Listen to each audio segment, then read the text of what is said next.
Yo, what's going on, guys? Bill here, Classic Rock and Metal Review. Just a little pop-up episode here. I got a CD lot from one artist. I ordered it a few weeks ago, and it's been sitting around till I had time to do this video. So here we go. Yes, we're still lit up. The living room looks kind of the same too. I still got a tree up and all. So what the heck? Just light the place up.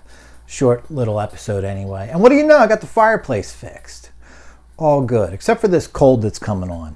Trying to kill it with a little whiskey. I'm thinking maybe doing some Jack and Coke instead of ginger ale, all right?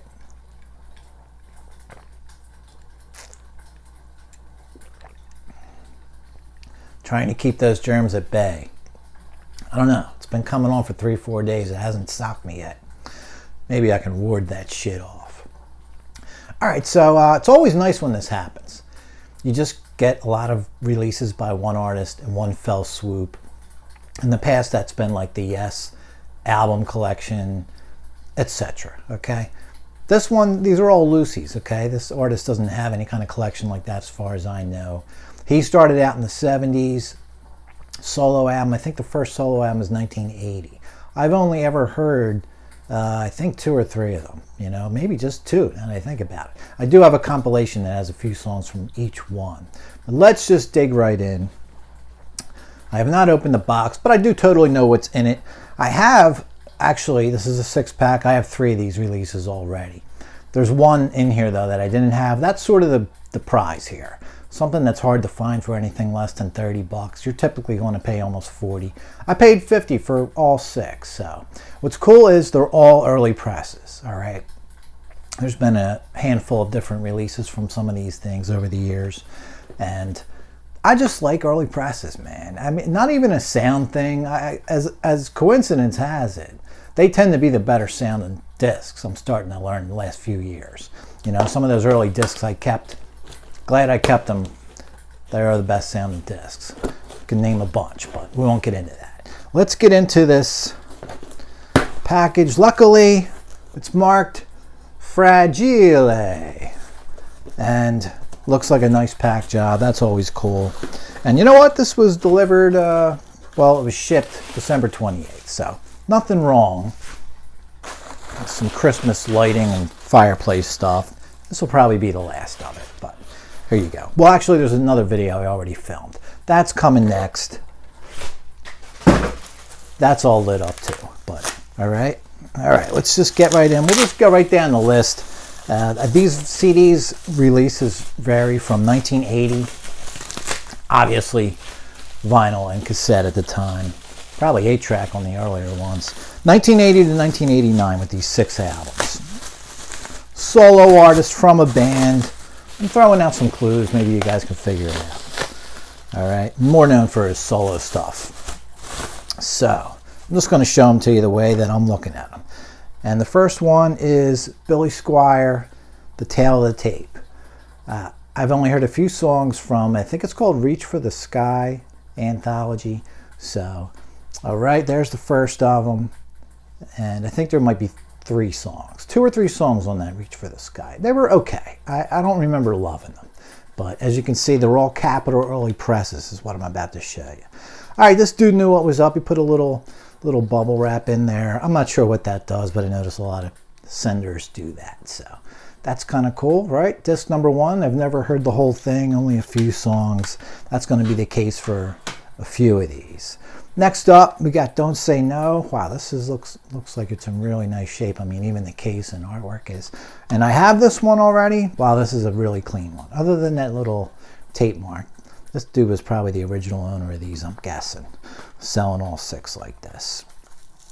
That's pretty cool. Now, I did already have it, but this, I can tell you right now, this looks better than my version. So, an extra there for sure. And man, this is just a fantastic album. It's awesome. I love Don't Say No.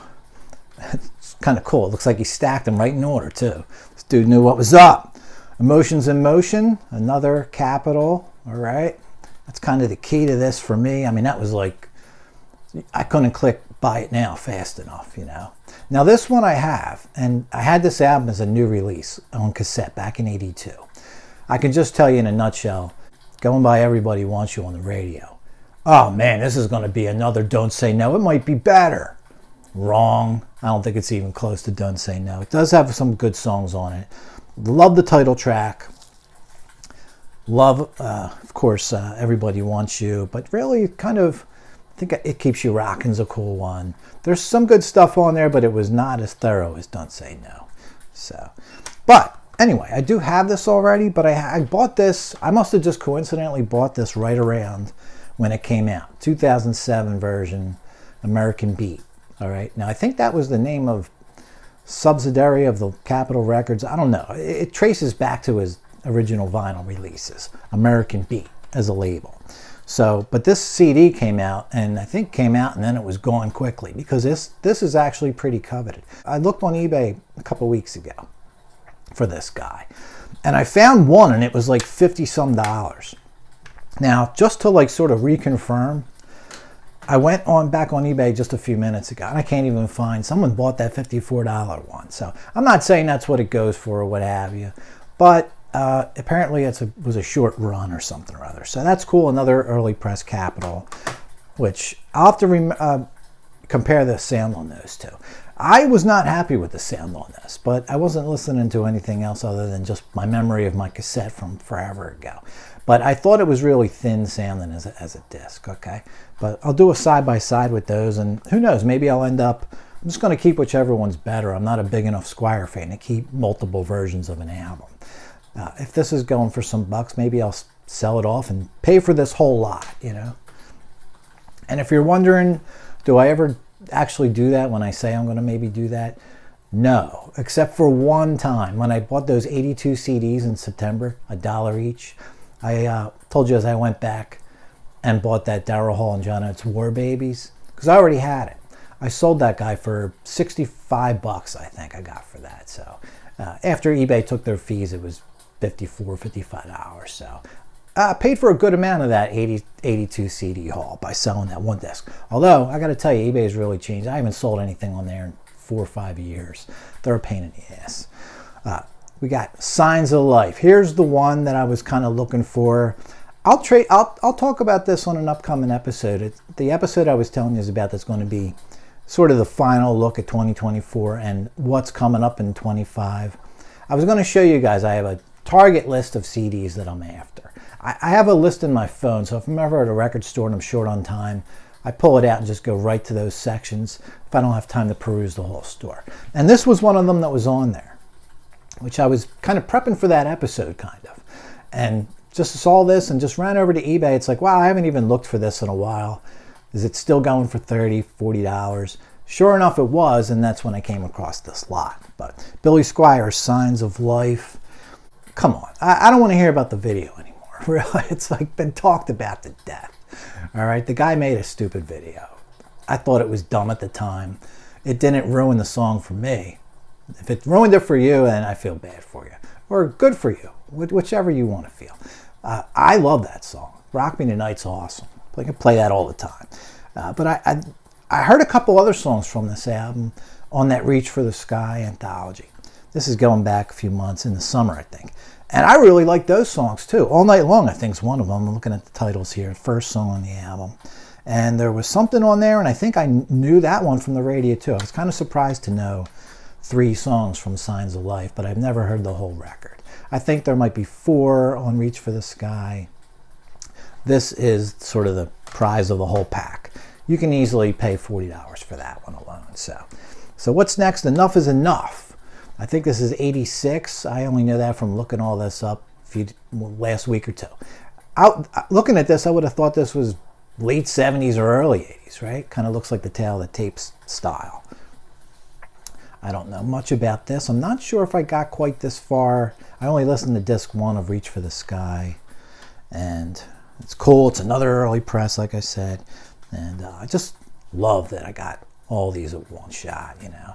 So I think this album's actually very highly regarded. A lot of fans, I think it's the second best album after Don't Say No. So that'll be cool.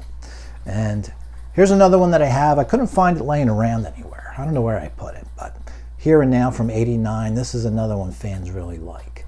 All right. Actually, you know what? This might be the one I think that fans really like a lot. And I remember Kurt telling me dude, I remember you telling me a while back that this is a really good one. So this one right behind Don't Say No. Enough is Enough, I think, has some really good songs, but it's a little uneven. And I think had some problems in the recording process where it took forever, and that's where the title came from, and lost maybe a little sort of synergy in that long process. But anyway, Here and Now is supposed to be a good one. Another one that I already had. So 3 of these I already had. Another version, a different version of Emotions in Motion. I'll do a side by side with those and maybe report back later. There's one other album I have from him that I haven't heard yet either. Tell the Truth. I think this is 93, I want to say. And I don't really recall what the popular opinion is on this. But so 7 altogether for Squier for me. That Reach for the Sky has some Piper songs on it as well. And I think they were okay. I wasn't blown away by Tail of the Tape or the Piper songs. Interesting, not bad. But the meat and potatoes of Squier, I think, in the 80s, 81 to 89. So I thought that was a cool little pickup there. And guys, I think that's going to do it. You know, one question I've been meaning to ask is, because I don't know, all right? All these CDs, you see it on Amazon and everywhere else, eBay, and they're actually reasonable, popping up in the last year or two. They come with Obi strips and everything, but they're cheap. Like I've seen them as cheap as $11, $12. They're generally around 14, 15 bucks. And they tend to be from out of print, hard to find albums, okay? That Tom Johnston 79 album, This Signs of Life has a version. If any of you have checked them out, are they actually any good? Because it could really save me a lot of money if they're worth it. They're silver presses and all. I don't know. I'm just so suspicious of them, and come with Obi strips too. All right. So let me know if any of you guys had them. I'm just curious. So, guys, that's going to do it. Let me get back to my dish duty and my drinking duty. Try to kill this sore throat before it overcomes me at all.